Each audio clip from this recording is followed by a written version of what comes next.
Hi student, मैं शिशिर कुमार अपने YouTube channel 45M vinculum academic पर आप सभी प्यारे बच्चों का स्वागत करता हूं। तो बच्चों, आज की क्लास में हम शुरुआत करने जा रहे हैं लॉज ऑफ रिफ्रैक्शन। तो रिफ्रैक्शन के कुछ नियम होते हैं, जैसे हमने लॉज ऑफ रिफ्लेक्शन पढ़ा था, उसी तरीके से आज हम पढ़ेंगे लॉज ऑफ रिफ्रैक्शन। तो बेटा इसमें हेडिंग डाल लीजिएगा आप, लॉज ऑफ रिफ्रैक्शन, ठीक है बेटा। और इसमें लिखिएगा first law, first law,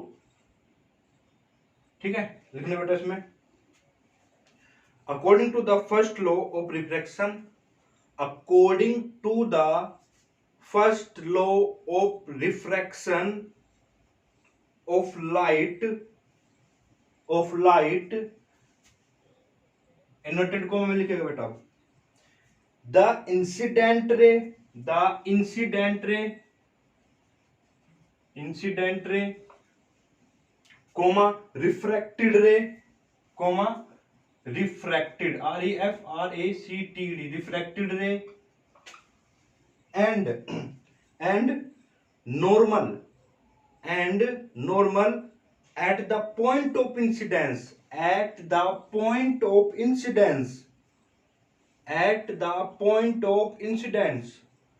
all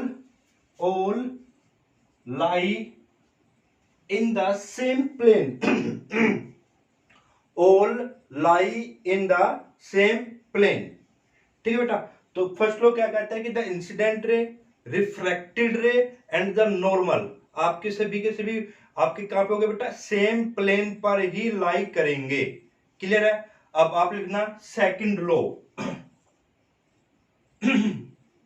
second law of refraction of light, second law of refraction of light. और ब्रैकेट में लिखना बेटा, इसी सेकंड लॉ को हम स्नेल्स लॉ भी बोलते हैं, स्नेल्स लॉ, ठीक है, स्नेल्स लॉ लिखना बेटा इसमें। According to this law the ratio of sine, SIN, sine of angle of incident, incidence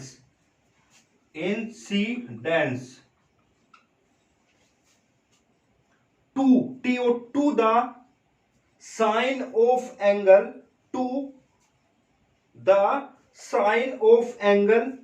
of refraction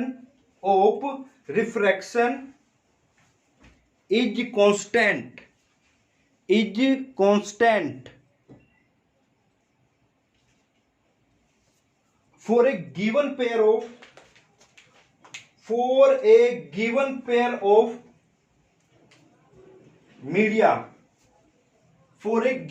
pair of media, ठीक है। इसी में सेकंड लॉ में आप क्या लिखेंगे, इसका मतलब क्या है, साइन ऑफ इंसिडेंस एंगल। तो इंसिडेंस एंगल क्या होता था बेटा, जैसे ये आपका हमने एक पढ़ा था कि रिफ्रैक्शन का केस क्या होता था, लाइट इंसिडेंस हुई, यहाँ पे नॉर्मल और ये रिफ्लेक्ट हो जाती है और नॉर्मल की तरफ झुक जाते हैं, तो यहाँ पे एंगल ऑफ इंसिडेंस होता था, यहाँ पे एंगल ऑफ रिफ्रैक्शन होता था। तो according to the Snell's law, ये सेकंड लॉ ऑफ रिफ्रैक्शन क्या कहता है कि भाई साइन ट्रिग्नोमेट्री वाला SIN, साइन ऑफ किसका, इंसिडेंस एंगल। तो साइन I अपॉन में sine R is equal to बेटा कांस्टेंट होता है। क्या होता है बेटा, कांस्टेंट, ये नोट कर लीजिएगा। और इसी लॉ में पॉइंट करके लिखेगा आप, इसी लॉ में पॉइंट करके लिखेगा, the second law of refraction gives a relationship between the angle of incidence and angle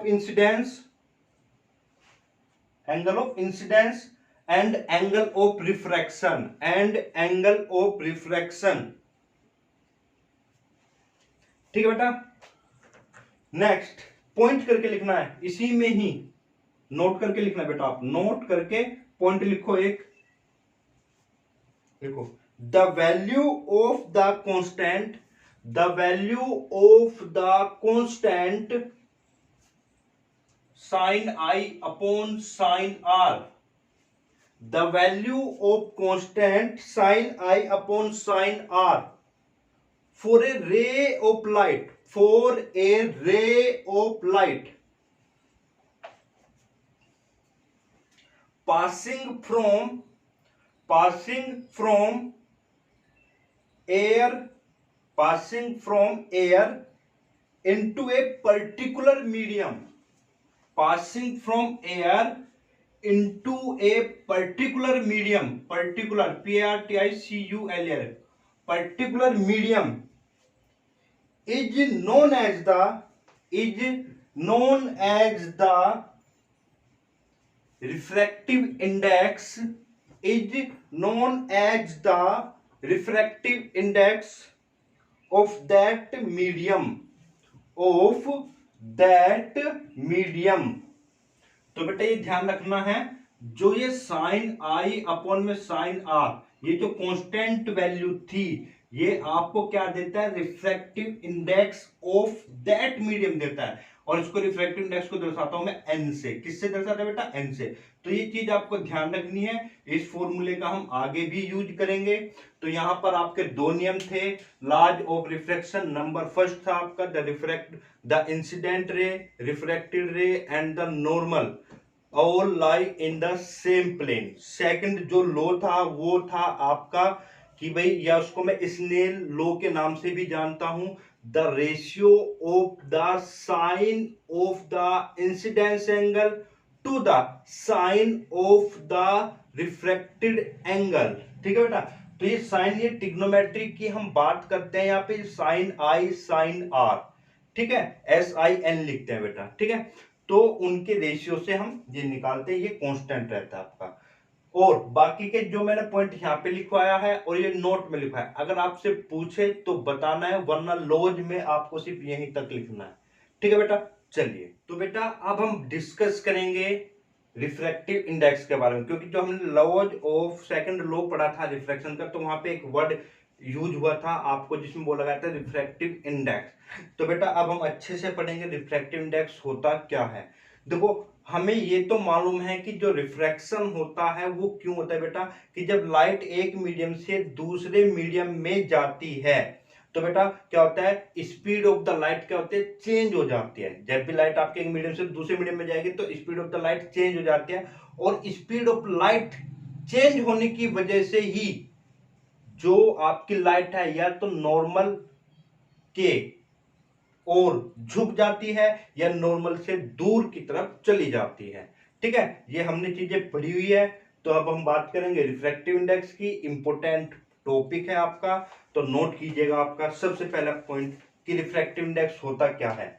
तो पहला पॉइंट लिखिएगा बेटा, लिखो refractive index, refractive index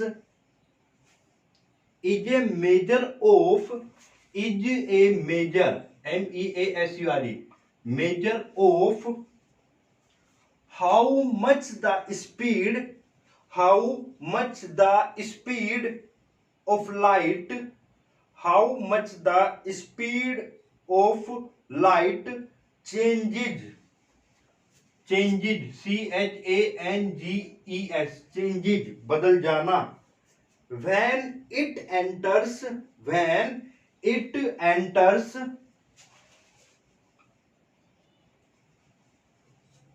the medium, when it enters the medium from air, from air, यानी कि जब light की speed में कितना बदलाव हो जाता है जब लाइट एयर से किसी और मीडियम में, जैसे वाटर में, ठीक है, वाटर में, या वाटर की जगह में नाम ले सकता हूं किसी लिक्विड में, लिक्विड वाटर हो सकता है, ऑयल हो सकता है, केरोसिन हो सकता है, इथेनॉल हो सकता है, ठीक है, ये सब और या फिर आपका क्या हो सकता है, कोई ग्लास हो सकता है। जब एयर से किसी दूसरे मीडियम में जाती है तो कितनी उसकी स्पीड में बदलाव होता है, वो हम किससे मेजर करते हैं बेटा, रिफ्रैक्टिव इंडेक्स हमें वो चीज बताता है। या फिर और करके, नेक्स्ट लाइन में और करके एक और डेफिनेशन आप लिख सकते हैं। लिखिए, refractive index of a medium gives an indication INDICATION indication यानी कि दर्शाना या बताना of the light bending ability of that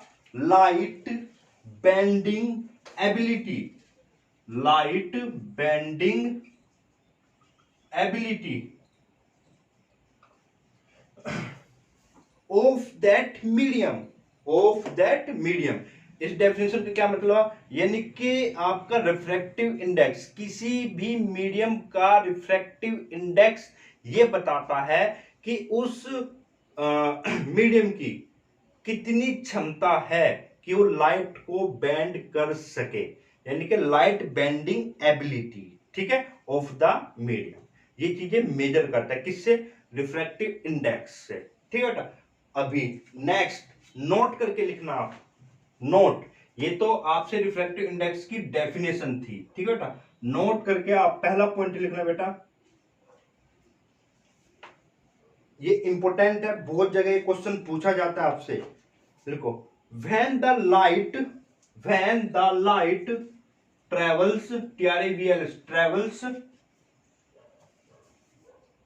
from one medium to another medium, then बेटा करके नीचे लाइन से लिखना है, then the speed of light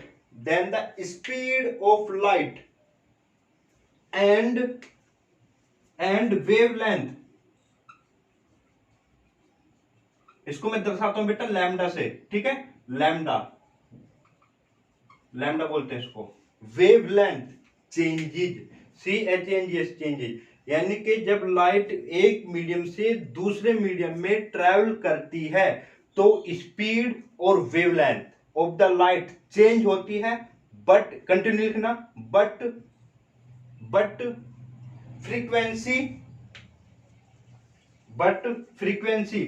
frequency को मैं लिखता हूं एफ से, फ्रीक्वेंसी स्मॉल एफ से, frequency of the light does not change, तो ध्यान रखना है, जब लाइट एक मीडियम से दूसरे मीडियम में जाती है तो बेटा वहां पर सिर्फ और सिर्फ स्पीड ऑफ द लाइट और वेवलेंथ ही चेंज होगी, फ्रीक्वेंसी आपकी चेंज नहीं होगी। क्लियर है? चलिए अब आगे। अब देखो, हमें दो चीजें, देखो सी आपको हमें मालूम है, जहां पे भी सी नोटेशन मिलेगा तो बेटा ये होता है speed of light in vacuum और एयर, हम मानते हैं एयर, तो सी नोटेशन होता है speed of light in vacuum या फिर एयर। और हमें पता है कि स्पीड कितनी होती है बेटा, ये वैल्यू आपको ध्यान रखनी है, मीटर पर सेकंड, ठीक है। अब एक फॉर्मूला होता है आपका, अच्छा एक चीज और, जब मैं v लिखूंगा तो ये होगा बेटा speed of light in medium, ठीक है। मीडियम चाहे वो वाटर है या फिर ग्लास है या कोई अदर लिक्विड है, ठीक है। तो सी ध्यान रखना है आपको और वी भी ध्यान रखना है।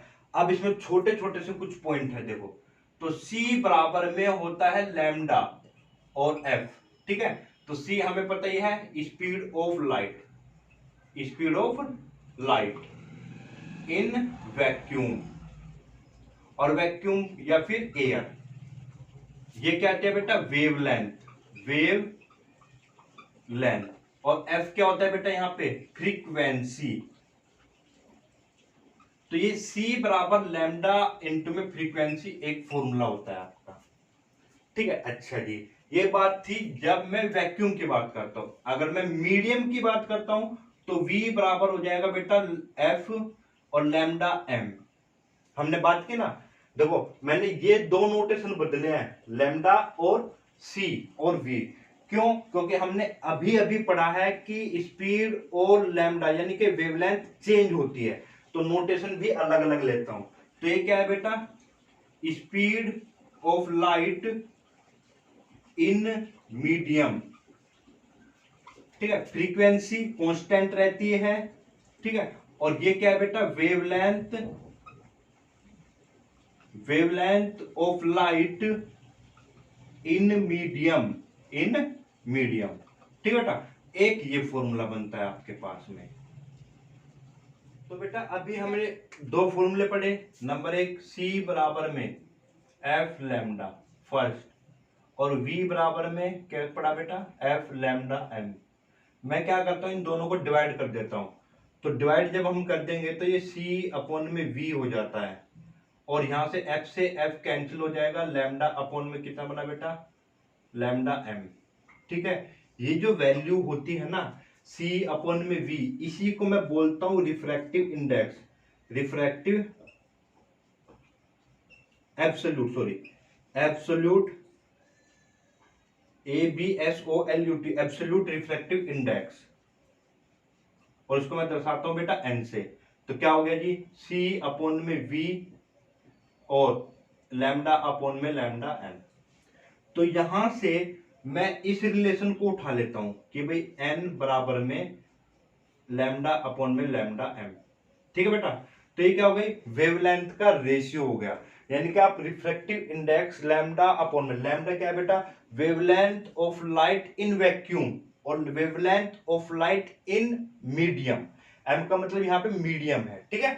अच्छा जी, मैं यहां से लिख सकता हूं इसको लैम्डा एम बराबर में लैम्डा अपॉन में एन, लैम्डा अपॉन में एन, एन क्या है यहाँ पे, रिफ्रैक्टिव इंडेक्स, ठीक है। अब देखो, अगर अब यहां से रिलेशन निकालोगे, देखो इफ, अगर रिफ्रैक्टिव इंडेक्स बढ़ता है, रिफ्रैक्टिव इंडेक्स बढ़ता है, तो जैसे जैसे आपका वाटर, जैसे एयर का कम 1 होगा, ठीक है, वाटर का 1 पॉइंट समथिंग होता है, ग्लास का थोड़ा उससे ज्यादा होगा, यानी कि जैसे जैसे रिफ्रैक्टिव इंडेक्स बढ़ेगा तो wavelength of the light in the medium क्या होगी बेटा, डिक्रीज होगी। और रिफ्रैक्टिव इंडेक्स अगर कम होगा तो wavelength of the light in the medium क्या होगी, ज्यादा होगी।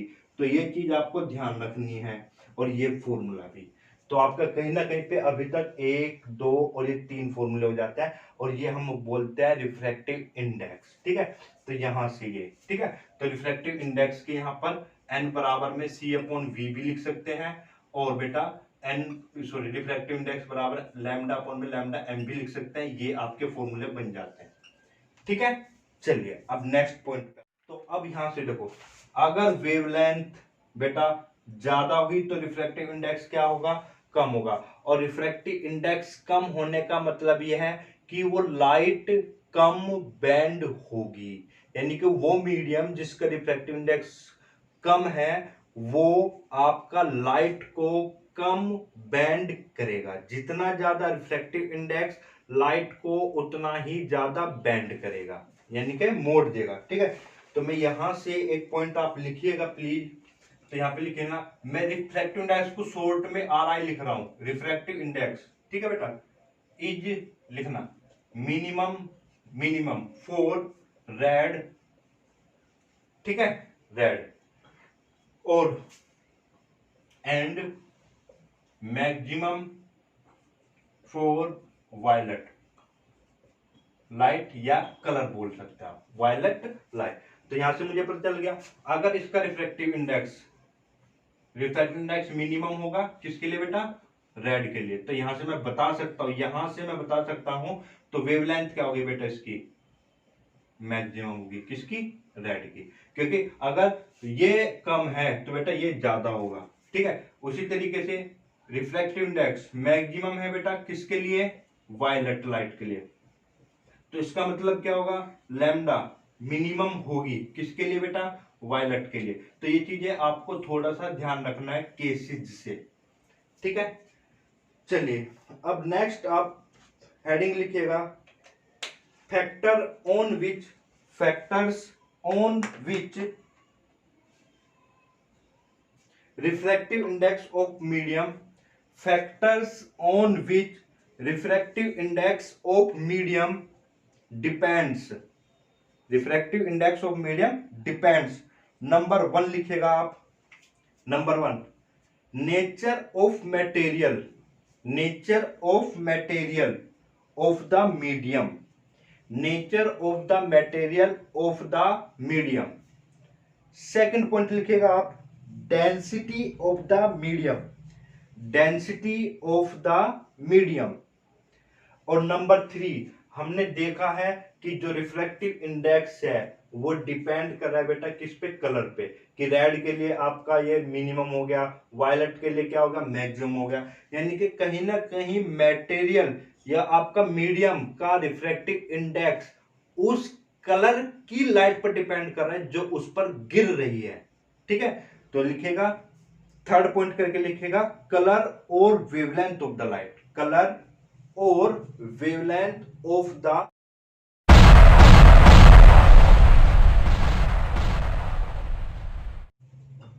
तो अब लिखेगा बेटा, हम बात करेंगे वही दोबारा फिर से रिफ्रैक्टिव इंडेक्स पे आते हैं। रिफ्रैक्टिव इंडेक्स, तो रिफ्रैक्टिव इंडेक्स को पढ़ने से पहले बेटा हमें दो चीजें ध्यान रखनी है। तो इतना तो हमें मालूम है कि रिफ्रैक्शन होगा तो दो मीडियम होंगे। ठीक है, तो मैं किसी को नाम दे दूंगा फर्स्ट और किसी को नाम दे दूंगा सेकंड।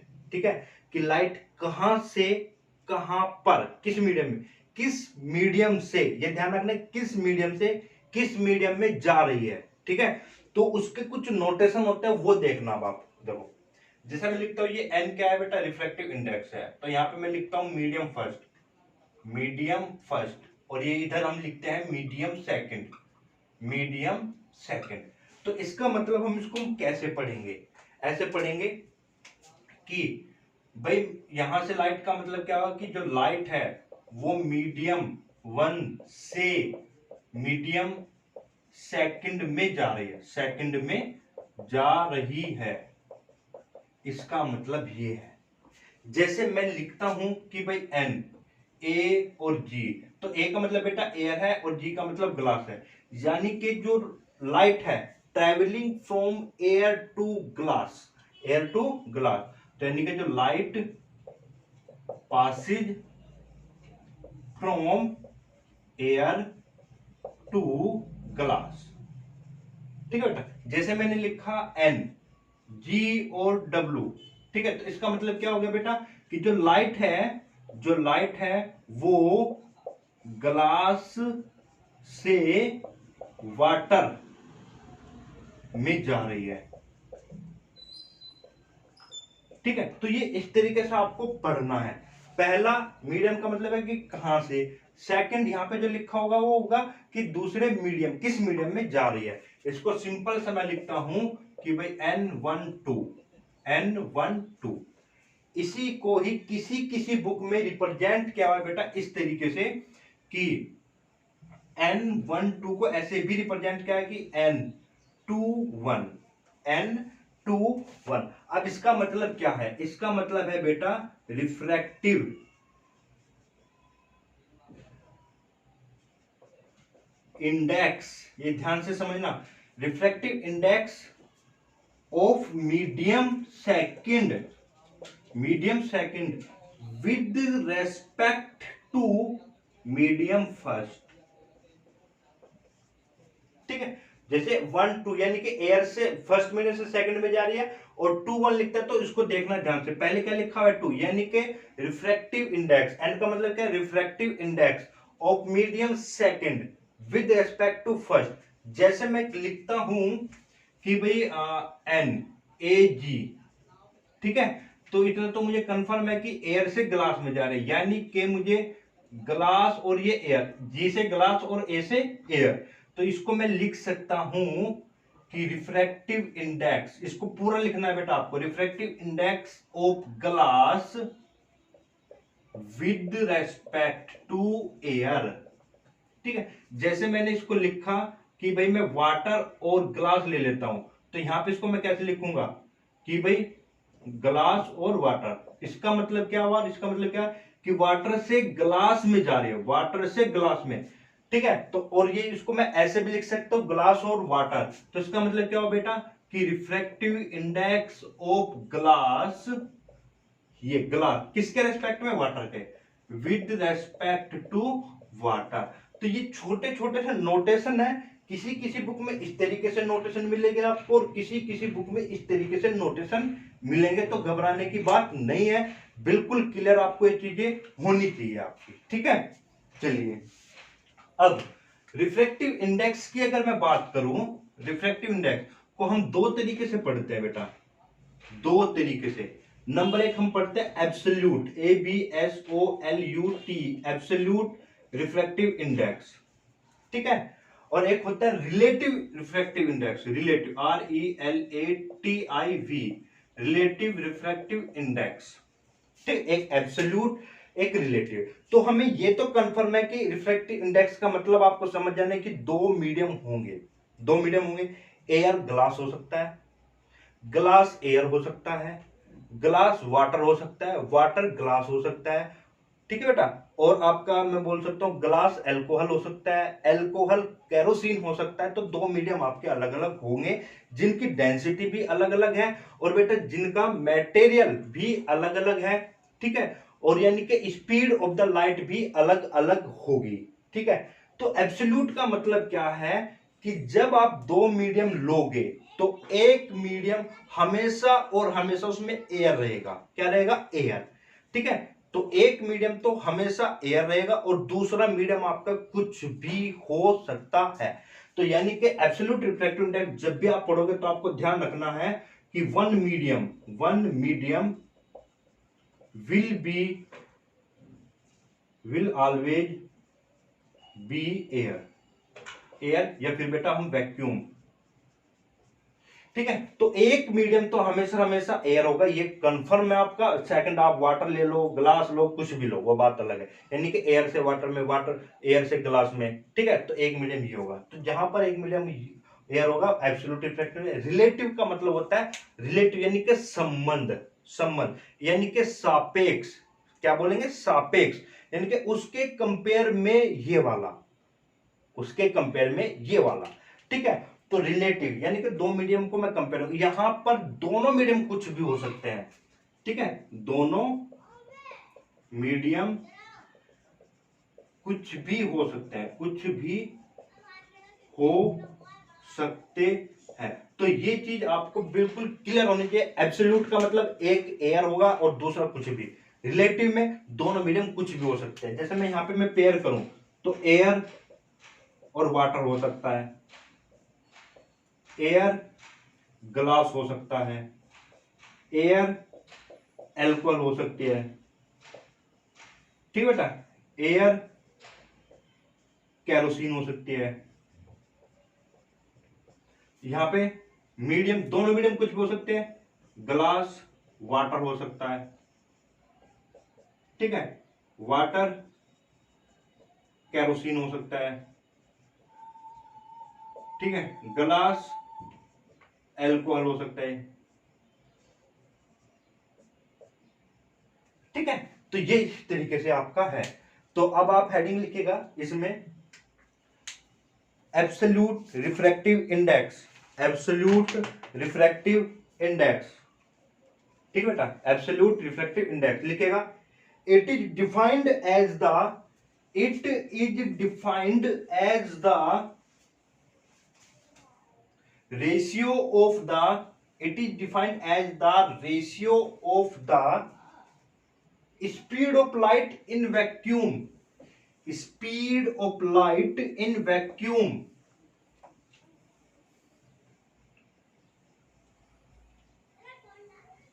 और एयर, वैक्यूम और air, to TO2, the speed of light, to the speed of light in the medium, in the medium,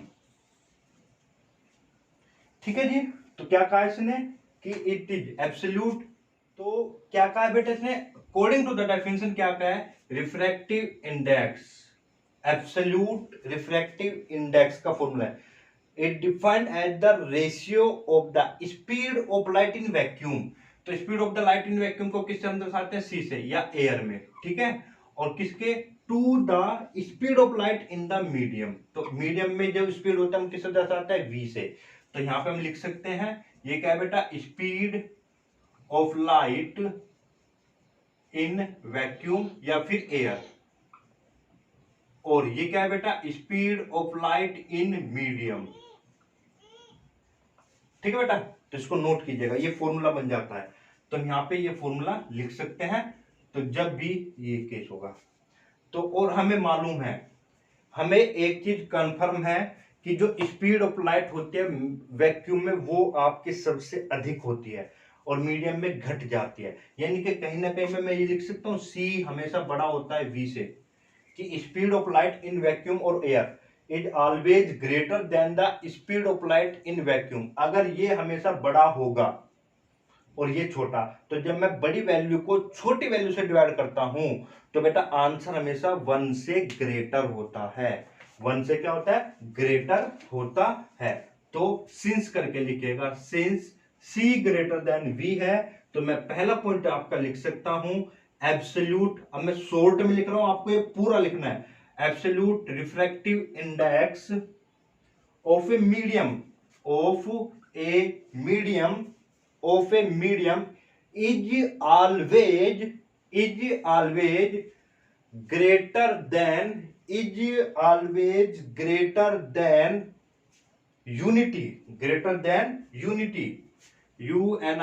unity का मतलब होता है 1, यानी कि ये वैल्यू हमेशा क्या होगी बेटा, ग्रेटर देन 1 रहेगी, ठीक है। ये आपका 1 रहेगा, ठीक है। सेकंड पॉइंट आप करके लिखिएगा, refractive index is a pure number, it has no unit, unit का मतलब होता है ना बेटा, जैसे मैं लेंथ की बात करता हूं, लेंथ की जो यूनिट होते हैं वो क्या होते हैं, मीटर होती है।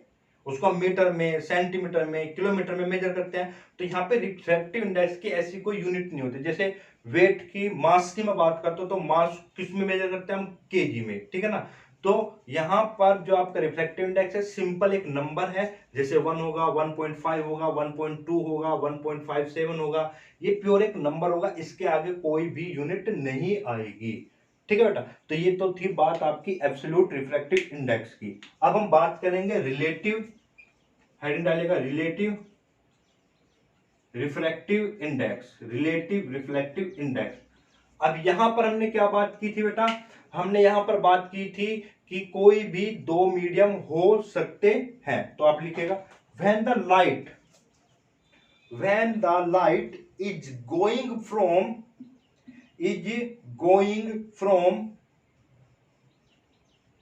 One medium,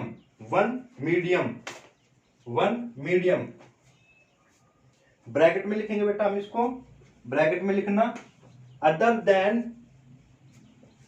then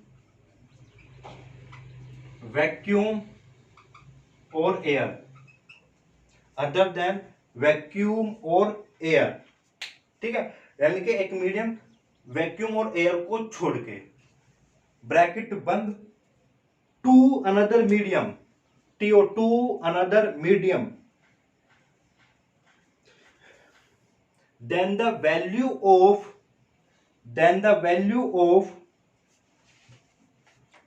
refractive index, then the value of refractive index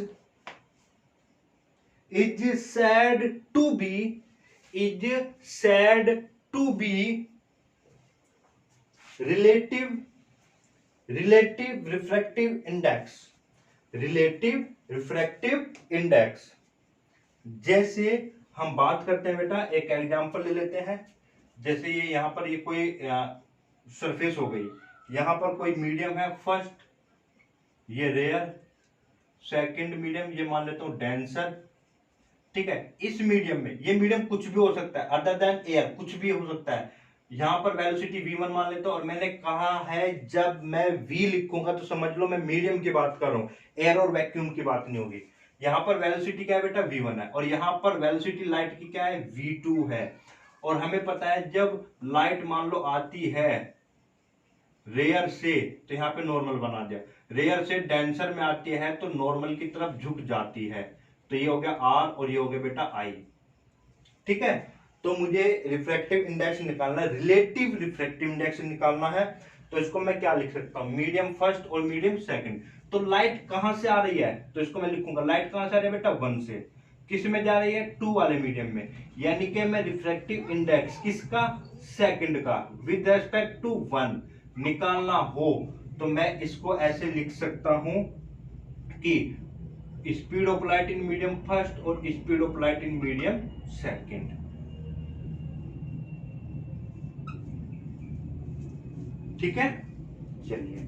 अच्छा, अगर मैं इसी को, ये मेरा फर्स्ट केस मान लेता हूं, आपको कभी भी रिलेटिव रिफ्रैक्टिव इंडेक्स के बारे में पूछे तो आपको डेफिनेशन दे देनी है और आपको एक जनरल फॉर्मूला लिख देना है, ये वाला, बस। ठीक है, आगे की जो चीज है वो नोट करके लिखना। ठीक है, नोट। अच्छा जी, अगर यही केस अब ऐसा हो जाए, पहले तो ये था, अब सेकंड केस में जब मैं बोलूंगा केस सेकंड, अब डायग्राम ये वाला बना लेना से, जब लाइट रे इस मीडियम से इसमें जा रही है, तो इस मीडियम से डेंसर से रेयर में जा रही है, तो डेंसर से जब रेयर में जाएगी बेटा तो नॉर्मल से दूर हट जाएगी। ठीक है, तो मैं इसको कैसे लिखूंगा, तो इसको मैं लिखूंगा ऐसे, सेकंड, लाइट रे सेकंड से फर्स्ट में जा रही है, तो मैं अब इसको ऐसे लिखूंगा, refractive index of first with respect to to second medium. तो इसको मैं क्या लिखूंगा बेटा, अब फर्स्ट सेकंड मीडियम में, जो सेकंड मीडियम है उसमें वेलोसिटी क्या थी, इधर से जा रही है ना इधर, तो वेलोसिटी क्या लिखेंगे आप बेटा, v2, और सेकंड वाले की क्या है, v1। तो इक्वेशन नंबर सेकंड क्लियर है बेटा। चलिए, यहां से एक बहुत ही अच्छा आपका रिजल्ट आने वाला है, देखो कैसे। मैं क्या काम करता हूं, multiply first and second, multiply कर देता हूं। चलो, ये आपका लिखा मैंने 1n2 इंटू में 2n1 इक्वल्स टू, मैं इसको ऐसे भी तो लिख सकता हूं कि भाई refractive index of second with respect to first और refractive index of first with respect to second, ऐसे लिखो या ऐसे लिखो, बात एक ही है। अब आप इसको जब देखोगे तो भाई लिख दो v1 अपॉन में बेटा v2 इंटू में v2 अपॉन में क्या होगा बेटा v1, तो ये कैंसिल, तो कहीं ना कहीं आपके पास मिल जाता है किसके बराबर, ये 1 के। तो इसका मतलब क्या होता है, इसका मतलब ये हो गया, आपने लिखा n21 गुना में n12 बराबर में 1, तो मैं इसको ऐसे लिख सकता हूँ, refractive index of second is equal to 1 upon में 1n2। मतलब, अब इसका मतलब समझो, जैसे मान लो ये वाटर है और ये ग्लास है, आपको एक क्वेश्चन दे देगा, वो आपसे कहेगा, इसको मैं ऐसे लिख सकता हूँ, देखो इसके आधार पर मैं इसको जनरल बना देता हूँ, ये तो जनरल केस हो गया। मैं एक केस ले लेता हूं, मैं वाटर एंड ग्लास का। ठीक है, तो इसको मैं कैसे लिखूं, देखो जी, आपको सेकंड मीडियम क्या हो गया, ग्लास, फर्स्ट मीडियम क्या हो गया, वाटर, तो refractive index of glass with respect to water, तो मैं लिख सकता हूं कि 1 अपॉन में refractive index of water with respect to glass, यानी कि एक दूसरे के रिवर्स होते हैं। जैसे मैं आपको एक क्वेश्चन कहता है कि the refractive index of water with respect to air, refractive index of water with respect to air 1.33 है। ठीक है बेटा, अब वो आपसे कहता है कि आप निकालिए कि refractive index of air with respect to water निकालिएगा। Refractive index of air with respect to क्या निकालना बेटा, एयर। तो जस्ट इसका उल्टा ही तो है ना, तो उल्टा जब आना हो तो आप सीधा सीधा क्या कर देते, देखो ये एक दूसरे के उल्टे ही तो लिखे हैं। जब उल्टे की वैल्यू निकालनी हो, रिवर्स आपको करना है कि भाई पहले इस मीडियम से इस मीडियम में थी, इस मीडियम से इस मीडियम की वैल्यू दी हुई थी, आपको इस मीडियम से इस मीडियम की रेस्पेक्ट में वैल्यू निकालनी है, तो बेटा मैं इसको ऐसे लिख सकता हूं फिर कि भाई NaW बराबर में मैं लिख सकता हूँ 1 अपॉन में NWA आप लिख दो, और ये वैल्यू आपको दी गई है कितनी बेटा 1.33, और इसका आंसर क्या आ जाएगा 0.75, बस ये मतलब है इसका। तो इसको मैं एक जनरल फॉर्म में लिखूं तो यहाँ पे आप लिख सकते हैं N, जैसे मीडियम फर्स्ट हुआ, और ये क्या हुआ, मीडियम सेकंड। तो इसको मैं लिख सकता हूँ 1 में n मीडियम सेकंड और मीडियम फर्स्ट। तो ये चीज ध्यान रखनी है आप। अब बेटा आप नोट करके लिखिएगा फिर से, ठीक है। देखो मान लो ये था आपका medium first medium second, light ray आई, रिफ्रैक्ट हुई, ये आपके पास आई और ये बेटा आर, ठीक है। यहाँ पर वेलोसिटी क्या थी, v1, यहाँ पर वेलोसिटी क्या थी बेटा, v2। तो हमने अभी पढ़ा है कि रिफ्लेक्टिव इंडेक्स मीडियम, जब लाइट रे मीडियम 1 से किस में जा रही हो, 2 में, या इसको मैं ऐसे भी लिख सकता हूं कि भाई reflective index of second with respect to 1। तो हमने पढ़ा था v1 में v2, ठीक है। अच्छा जी, अब मैं इसमें थोड़ा सा चेंज कर लेता हूं। मैं एक काम करता हूं, मैं ऊपर भी नीचे भी c से मल्टीप्लाई कर देता हूं, cv1 में cv2, ठीक है। और उसको थोड़ा सा सेपरेट करते हैं, कैसे, देखो c में v2 लिख लेता हूं और इनटू में v1 में c लिख लेता हूं। अब भी बात वही रही, मैथ है सिंपल, ठीक है। ये क्या चीज रिप्रेजेंट कर रहा है, आपने सबसे पहला फॉर्मूला जो पढ़ा था एब्सोल्यूट, क्योंकि c/v है, c क्या है, speed of light in vacuum, और v क्या है, speed of light in medium. तो जब भी वैक्यूम की और किसी मीडियम की बात हम करते हैं तो बेटा वो क्या होता है, absolute refractive index, absolute refractive index, ठीक है। तो ये हो गया आपका एब्सोल्यूट रिफ्रैक्टिव इंडेक्स। तो इसको मैं नाम देता हूं n2। मैंने यहाँ पे 1 और 2 नहीं लगाया क्योंकि ये एब्सोल्यूट है, किसके कंपेयर में, एयर के कंपेयर। और ये जस्ट उल्टा लिखा हुआ है, रिवर्स लिखा हुआ है, तो इसको मैं लिख सकता हूं 1 में n1। तो ये क्या हुआ, absolute refractive index of second medium और absolute refractive index of first medium, ठीक है। अब कहीं ना कहीं आपके पास n2 को मैं लिख सकता हूं कि n2 में n1,